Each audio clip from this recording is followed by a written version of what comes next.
Let me cut across to Arvind Kejriwal, who's speaking. Let's listen in his response to Modi. 2015 में लोगों ने दो सरकारें चुनी थी, केंद्र सरकार बीजेपी की और दिल्ली सरकार आम आदमी पार्टी की। उसको अब 10 साल हो गए। इन 10 सालों में आम आदमी पार्टी की दिल्ली सरकार ने क्या क्या काम किए, आज अगर आप मुझे बताने के लिए बोलें तो शायद मुझे 2-3 घंटे भी कम पड़े। इतने काम किए, इतने काम किए, इतने काम किए। शिक्षा में, स्वास्थ्य में, बिजली में, पानी में, सीवर में, सड़क, इतने काम किए हम लोगों ने कि मैं कई घंटों तक काम गिना सकता हूं। लेकिन जो दूसरी सरकार थी, जो दिल्ली के लोगों ने केंद्र सरकार चुनी थी बीजेपी की, उन्होंने 10 साल में एक भी ऐसा काम नहीं किया जो कि आज प्रधानमंत्री जी अपने 43 मिनट के भाषण में आप लोगों को गिना के गए होंगे। अगर उन्होंने 10 साल में काम किए होते तो शायद आज उन्हें दिल्ली के लोगों को इतनी गालियां देने की जरूरत ना पड़ती। वो अपने काम गिनाते, वो गालियां ना देते। जो व्यक्ति काम करता है वो गाली नहीं देता। जब कोई आदमी काम नहीं करता तो फिर उसे गालियां देनी पड़ती है। वो गालियों के बस पे चुनाव लड़ता है। 2020 में प्रधानमंत्री जी ने दिल्ली के लोगों से कई वादे किए थे। 2020 के विधानसभा चुनाव में भी आए थे। ये बीजेपी का संकल्प पत्र है। इसमें कई सारी बातें लिखी हुई है। इसमें प्रधानमंत्री जी कह के गए थे 2020 में, साफ साफ इसमें लिखा है 2022 तक दिल्ली में सब लोगों को पक्के मकान दे दिए जाएंगे। ये इस संकल्प पत्र में प्रधानमंत्री जी ने बोला, 2020 में बोला उन्होंने। 2022 तक दिल्ली में सब लोगों को पक्के मकान दे दिए जाएंगे। 2020 से लेके 2025 तक आज प्रधानमंत्री जी 1700 मकानों की चाबी दे के गए हैं। इसके पहले कालका जी में 3000 मकानों की चाबियां दी थी, तो मोटे मोटे तौर पे 4700 मकान बनाए हैं 5 साल में। 4700 मकान बनाए हैं 5 साल में। दिल्ली में 4 लाख झुग्गियां हैं, 15 लाख लोगों को मकान चाहिए। 4700 मकान इन्होंने 5 साल में बनाए हैं। मुझे लगता है कि शायद 200 साल का प्रोग्राम बीजेपी ने बनाया है। ये संकल्प पत्र 5 साल का नहीं है, 200 साल का है। 200 साल भी इस रेट पे अगर 5-5 साल में 1700 मकान बनेंगे तो ये जो झुग्गी झुग्गी में जाके कह रहे हैं पक्के मकान देंगे, तो अगले 1700 मकान जो है वो 2030 के चुनाव के पहले बन के तैयार होंगे। और शायद वो देने की जरूरत भी ना पड़े, जिस तरह से ये झुग्गियां उजाड़ रहे हैं। पिछले 5 साल के अंदर इन लोगों ने झुग्गियां तोड़ तोड़ के 2,78,796 लोगों को बेघर कर दिया। प्रधानमंत्री जी वादा करके गए थे मैं तुमको पक्के मकान दूंगा, लेकिन धोखा दिया, पीठ में छुरा घोंपा। लोगों के बच्चों को सड़क पे लाके, कितने सारे ऐसे इनके नेता जाते हैं झुग्गियों में सोते हैं और 2 महीने के बाद उन्हीं झुग्गी वालों को उनकी झुग्गियां तोड़ के उनके बच्चों को सड़क के ऊपर, भरी ठंड के अंदर सड़क के ऊपर सोने को मजबूर कर देते हैं। 2,78,796 लोगों को इन्होंने 5 साल के अंदर बेघर किया। आज मैं आपको लिख के दे रहा हूं, मेरी बात नोट कर लेना। 2030 के चुनाव में अगर इन लोगों को वोट दे दिया, 2030 के चुनाव के पहले दिल्ली की सारी झुग्गियां तोड़ देंगे। 1700 फ्लैट भी नहीं देने वाले अगले 2030 के चुनाव तक। ये सारी झुग्गियां तोड़ देंगे। एक भी पक्का मकान ये लोग नहीं देने वाले। ये लोग गरीबों के दुश्मन हैं ये लोग। और जो 3000 कालका जी में मकान दिए हैं इन्होंने, एक बारी जाके देख लो, नरक से भी बदतर है वो। लोग कह रहे हैं इससे तो झुग्गी अच्छी थी, पक्के मकान क्या दिया। नरक से भी बदतर दशा है वहां पे। लोगों की न सीवर है, न पीने का पानी है, कुछ भी नहीं है वहां पे। पूरी पूरी पूरी बुरी हालत है वहां पे लोगों की जो कालका जी के अंदर रह रहे हैं। आज प्रधानमंत्री जी 10 साल के बाद आके 3 कॉलेजेस का शिलान्यास करके गए। कॉलेज शुरू नहीं हुए अभी, आज भूमि पूजन हुआ है, आज शिला रखी गई है, शिलान्यास हुआ है, नींव रखी गई है उन कॉलेजों की। मैं प्रधानमंत्री जी को कहना चाहता हूं, प्रधानमंत्री जी 10 साल लग गए आपको 3 कॉलेजों की शिला रखने में। इन 10 सालों में जब तक आप शिला रख रहे थे, इन 10 सालों में मैंने 22,000 क्लासरूम बना दिए, 3 नई यूनिवर्सिटी बना दी, 11 नए वोकेशनल कॉलेज बना दिए और 6 यूनिवर्सिटी कैंपस बना दिए। जितना टाइम आपको 3 शिलान्यास रखने में लगा, उतने टाइम में हम लोगों ने 22,000 क्लासरूम बना दिए, 3 नई यूनिवर्सिटी बना दी, 6 नए यूनिवर्सिटी कैंपस बना दिए और 11 नए वोकेशनल कॉलेजेस बना दिए। हमारी काम करने वाली सरकार है, हमारी शिलान्यास रखने वाली सरकार नहीं है जो चुनाव के पहले आती है और शिलान्यास रख के चली जाती है। मैं प्रधानमंत्री जी को कहना चाहता हूं, आप तो इतने ताकतवर आदमी हैं, आपके पास अथाह पैसा है, भारत सरकार के पास अथाह पैसा है, आपके पास इतनी पावर है, अथाह पावर है। एलजी आपका, पुलिस आपकी, 7 एमपी दिल्ली के आपके। मैंने 3 नई यूनिवर्सिटी बनाई, आप 30 नई यूनिवर्सिटी बनाते दिल्ली के अंदर, और आज आपको हमें गालियां देने की जरूरत नहीं पड़ती। आज आप दिल्ली के अंदर आते, दिल्ली के लोग आपको सर आंखों पे उठा लेते। मैं प्रधानमंत्री जी को कहना चाहता हूं, मैंने 22,000 क्लासरूम बनाए, आप 1 लाख क्लासरूम बना देते प्रधानमंत्री जी, लंबी लकीर खींचते। केजरीवाल ने इतना काम किया, उसके सामने लंबी लकीर खींच देते, केजरीवाल छोटा बन जाता। लोग आपकी वाह वाह करते। आपको मुझे गाली 39 मिनट तक आपको गालियां देने की जरूरत ना पड़ती अगर आप कुछ काम करके दिखाते प्रधानमंत्री जी।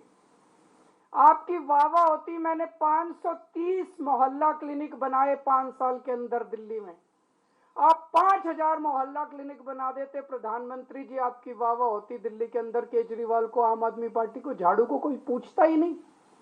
आपको मुझे गाली देने की जरूरत नहीं पड़ती। अगर आप, मैंने 5 नए अस्पताल बनाए पिछले कुछ सालों में, आप 50 नए अस्पताल बनाते दिल्ली के अंदर, प्रधानमंत्री जी आपकी वाह वाह होती। लोग कहते हैं भाई प्रधानमंत्री ने बड़ा। आपको आज 39 मिनट तक केजरीवाल को और मोहल्ला आम आदमी पार्टी को और दिल्ली के लोगों को गालियां देने की जरूरत नहीं पड़ती। पिछली बार याद करो, इसमें भी लिखा हुआ है, इनके संकल्प पत्र में लिखा है, 40 पूर्वांचली समाज के साथ सबसे बड़ा धोखा किया है भारतीय जनता पार्टी ने। सबसे बड़ा धोखा पूर्वांचली समाज के साथ किया। हमारे उत्तर प्रदेश और बिहार के गरीब भाई दिल्ली में आते हैं, या तो पढ़ने आते हैं या नौकरी ढूंढते हुए आते हैं। उन्हें दिल्ली में किराए पे रहने के लिए जगह नहीं मिलती, तो वो कच्ची कॉलोनियों के अंदर सस्ते किराए पे या तो ले लेते हैं जगह और या खरीद लेते हैं सस्ती कच्ची कॉलोनियों के अंदर। तो कच्ची कॉलोनियों में दिल्ली के अंदर लगभग मोटे मोटे तौर पे सब पूर्वांचल समाज के लोग रहते हैं। दिल्ली के अंदर कच्ची कॉलोनियों में 2014 के पहले कोई काम नहीं होता था, नरक की जिंदगी थी। 10 साल के अंदर आम आदमी पार्टी की सरकार ने लोगों को इज्जत और सम्मान की जिंदगी दी। हमने अपने पूर्वांचल समाज के भाइयों के लिए सड़कें बनाई, गलियां बनाई, स्ट्रीट लाइट्स लगवाई, नालियां बनवाई, सीवेज सिस्टम दिया, पानी की पाइपलाइन बनवाई, सीसीटीवी कैमरे लगवाए, मोहल्ला क्लिनिक बनाए, अस्पताल बनाए, स्कूल बनाए, उनको इज्जत की जिंदगी दी। 2020 में मेरे को याद है, शायद 5 दिसंबर का दिन था, जब हरदीप पुरी जी और ये आए थे और दिल्ली के लोगों को, पूर्वांचल समाज के लोगों को 2019 या 2019 के पहले वो प्रॉमिस करके गए थे, 40 लाख दिल्ली की कच्ची कॉलोनियों के लोगों को हम मालिकाना हक देंगे, उनकी रजिस्ट्री कराएंगे। 5 साल में 25,000 लोगों की रजिस्ट्री हुई है। 40 लाख के मुकाबले 25,000 लोगों की। तो लोग कहने लगे हैं, जो कहते हैं वो तो कम से कम बिल्कुल नहीं करते ये लोग, और कुछ करे ना करे, जो ये वादा करते हैं वो तो आप ये लिखवा लो कि ये बिल्कुल नहीं करते।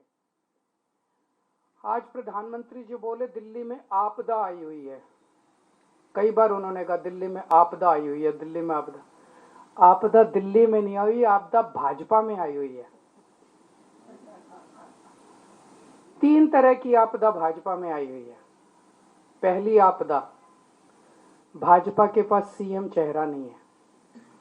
दूसरी आपदा, भाजपा के पास नैरेटिव नहीं है, उन्हें पता ही नहीं चुनाव किस मुद्दे पे लड़ना है। तीसरी आपदा, भाजपा के पास कोई भी एजेंडा नहीं है इस चुनाव के लिए। तो 3 आपदा भाजपा के अंदर आई हुई है और एक आपदा दिल्ली में आई हुई है, वो है कानून व्यवस्था। दिल्ली के अंदर खुलेआम गैंगस्टरों की गोलियां चल रही हैं, लेकिन अमित शाह को सुनाई नहीं दे रही। दिल्ली के अंदर महिलाएं रो रही हैं, चीख रही हैं, चिल्ला रही हैं, उनकी चीख पुकार अमित शाह के और मोदी जी के कानों तक नहीं पहुंच रही। व्यापारी रो रहे हैं, व्यापारी दया की भीख मांग रहे हैं, गैंगस्टरों से व्यापारी जो है सुरक्षा मांग रहे हैं, लेकिन इनके कानों तक उनकी आवाज नहीं पहुंच रही। मैं प्रधानमंत्री जी से निवेदन करना चाहूंगा कि अपने अमित शाह जी को कहिए, अगर उनको थोड़ा सा समय सरकारें तोड़ने, जोड़ने, एमएलए खरीदने से समय मिल जाए तो थोड़ा सा समय दिल्ली की कानून व्यवस्था पे भी दे दें। और जो काम दिल्ली सरकार कर रही है शिक्षा में, स्वास्थ्य में, बिजली में, पानी में, महिलाओं के लिए, बुजुर्गों के लिए, उस काम को लोग आपदा नहीं आशीर्वाद कहते हैं।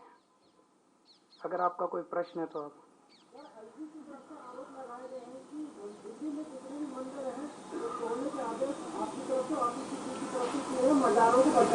नहीं, वो झूठ बोल रहे हैं। एलजी साहब कुछ भी बोलते रहते हैं। एलजी साहब ने जो आदेश दिए उस पे क्या कह रहे हैं, वो जो 22 नवंबर को आदेश दिए, चोर चोरी करते हुए रंगे हाथों पकड़ा गया, फिर कह रहा पूरी दुनिया चोरी कर रही है इसलिए मैंने भी कर ली।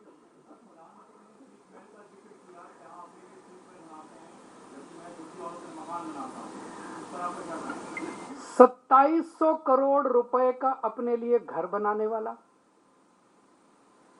8400 करोड़ रुपए के हवाई जहाज में घूमने वाला, 10 लाख रुपए के सूट पहनने वाला व्यक्ति, उसके मुंह से शीश महल की बातें अच्छी नहीं लगती। मैं व्यक्तिगत आरोप प्रत्यारोप में नहीं जाना चाहता, मैं गाली गलौज की राजनीति नहीं करता, मैं व्यक्तिगत आक्षेप नहीं करता, ये मैं भी कर सकता हूं। मैंने काम इतने किए हैं 10 साल के अंदर, मैं अपने कामों की राजनीति करना चाहता हूं, गाली गलौज की राजनीति मैं नहीं करता। प्रधानमंत्री ने कहा कि आपने कोई योजना उनकी लागू नहीं होने दी और दिल्ली में अगर हमारे सामने एक ही मकसद होता है, दिल्ली के व्यक्ति का कैसे फायदा होगा। अगर दिल्ली के व्यक्ति का फायदा, आम आदमी का फायदा केंद्र सरकार की योजना से होता है, हम केंद्र की योजना लागू कर देंगे। अगर हमें लगता है कि मध्य प्रदेश की सरकार ने कोई अच्छी योजना लागू कर दी, हम उसे दिल्ली में लागू कर लेंगे। हमें लगता है तमिलनाडु की सरकार ने कोई अच्छी योजना लागू कर ली, हम उसे लागू कर देंगे। हम इस चक्कर में नहीं करता तेरी योजना मेरी योजना, तेरी योजना मेरी, हम इस राजनीति में नहीं पड़ते। वो लोग कह रहे हैं हमारी योजना लागू नहीं की। दिल्ली की आयुष्मान भारत की बात कर रहे हैं ना, हमने कई बार बता दिया कि किस तरह से आयुष्मान योजना दिल्ली के आयुष्मान योजना कहती है जिसके पास स्कूटर है, जिसके पास कार है, जिसके पास पक्का मकान है, जिसके पास टीवी है, जिसके पास फ्रिज है, उसको अस्पताल की सेवाएं नहीं मिलेंगी। बचा कौन दिल्ली में, बता दो कोई। एक मिनट, कोई बचा ही नहीं। हमारी योजना कहती है जिसके पास मर्सिडीज गाड़ी है उसका भी इलाज हम फ्री में कराएंगे। बताओ क्या दिक्कत है? हमारी योजना अच्छी कि उनकी योजना? मैं करा दूंगा, आ जाओ, मैं करा दूंगा, मैं करा दूंगा। एक बारी बैठो, मैं कराऊंगा, मैं कराता हूँ। बैठो। इनका एक बारी नाम नंबर वगैरह ले लो जरा सारे। मैं कराऊंगा भाई साहब आपका इलाज, बेस्ट से बेस्ट इलाज कराऊंगा आपका, चिंता ना करो, भाई हो मेरे। हाँ, मैं आपका पूरा इलाज कराऊंगा भाई साहब, चिंता ना करो। Thank you.